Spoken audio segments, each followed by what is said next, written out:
This is the white suburban kids who want to have their thing that they can relate to just as much as the black kids could to hip-hop and the black music. Yeah, I know. It just seems like, especially like popular culture, things are just like so hazy anymore between the generations. Like rock and roll you even have your own allotted rock band for your generation. Like if you're between 40 and 50 years old, you have like Mark Knopfler and Genesis and Elton John, and the young kids have like us and Sonic Youth or whatever. So even there are a lot of kids like in high school who are listening to the same music as their parents. It's really gross. It's not as bad as it was just a few years ago. I remember the same kids in high school listening to Bruce Springsteen, and so were their parents. There's like no generation gap at all. And I think that there's just starting to become a generation gap again. A lot of that depends on your circumstances too, and how much information you get where you live, right? In the city, you're more inclined to be into the more hip stuff. You're out in rural places, forget it, But I hope you agree with me when I think that the future is kind of, looks bright for good music, for good rock. Yeah. Well, I think the future looks good for good bands with integrity to be exposed, to at least have the opportunity to be exposed. But I've always felt that like every 10 years there's always a handful of really, really good bands. There always has been. If I would have grown up in the 60s, the late 60s, I would have only liked a handful of bands. I think most of it's bullshit, like Strawberry Alarm Clock and Vanilla Fudge and all that stuff. It's just crap, But most of that stuff is looked upon now as being really cool, But I only would have liked Blue Cheer and the Stooges, and Black Sabbath. I can only think of like maybe 5 bands I would have liked if I would have grown up in those days, And that's the same way it is now. I can think of about 10 bands I really, really like.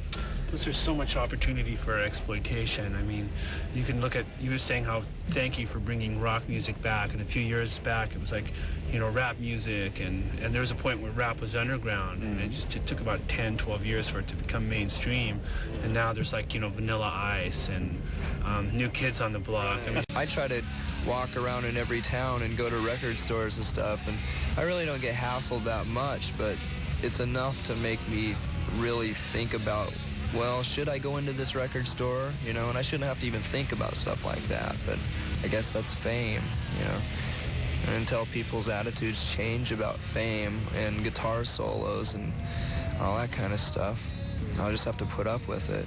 But, it's stupid. I mean, what is fame? It can be a burden, to be wanting to be famous is kind of vain, really, if you think about it. Everybody look at me, it's like, it'll pass someday.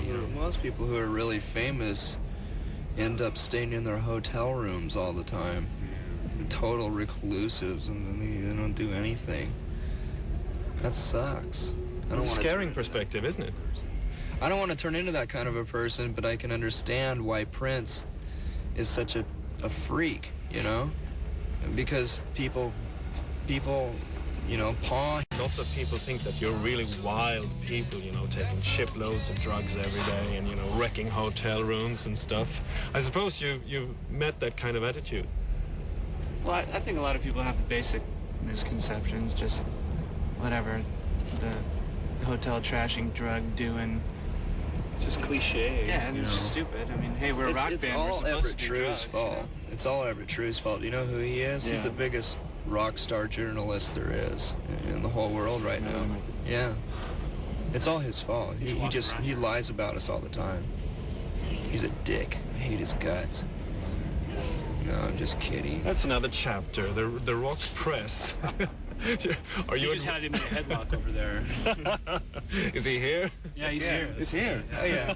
No, he's a good friend of ours. He's fine.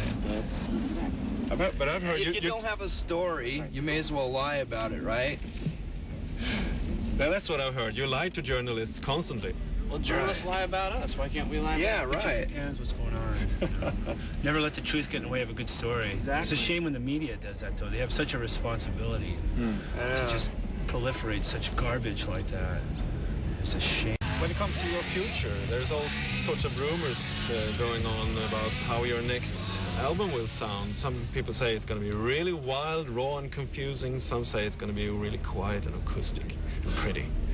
How does anyone know? Do we? Where did they get the input information? We're recording our record next month. Did you know that? Are we? Are we gonna do it in my basement? Are we gonna do it in my basement? Where are we gonna Some do it? of it. I'd like to try to do some of it, but I think I'd like to do it at Reciprocal. And with Steve Albini and Jack and Dino. Not at the same time, but I was thinking maybe we should record like all the songs with Jack and Dino, and then all the songs with Steve Albini, You heard and it then here some with first. Barrett, and then and then like pick the best of all. So we're gonna do it next month. I'd love to. We have to. It has to be. Great. It has I'd to like be to do it pressed right by away. November. See, that's the whole thing. It has to be like on the shelves by November. Yeah. That's the whole thing. Is that in your contract? No, that's just our. That's It is our now. demands. Damn it. We'll just send them this tape. You only have contract for one more record, is that right? With Geffen? Oh no, six or seven. You know, Oh, our I see. career. Are you pleased with that company, is. the way they work? Yeah, they're good. They're nice people. It's a major label. Yeah, I know. Oh, but even it's just all business type, rock and roll business. Ties my head in knots, It's better to keep your mind off of the business aspect of the whole deal. Just focus on It's gonna grow. Eating. But you have to be aware of it, or people start taking advantage. We were talking about how and when you were going to record the new album, but not how it would sound. How would it sound? Oh. Will it be this raw, wild, and confusing thing, or will it be acoustic Raw, and wild, pretty? and confusing. That's a good album cover or a name. Our next record, Raw, Wild. If our record's that name, you're gonna go shit. You're gonna go those guys, man. Raw, wild, and confusing. We're gonna be on the cover going. No, one of us is gonna look raw. Is gonna be naked. One of us is gonna look wild with loincloth and like some wild man. One of us is gonna look really confused. Raw, wild, and confusing. Yeah. Right.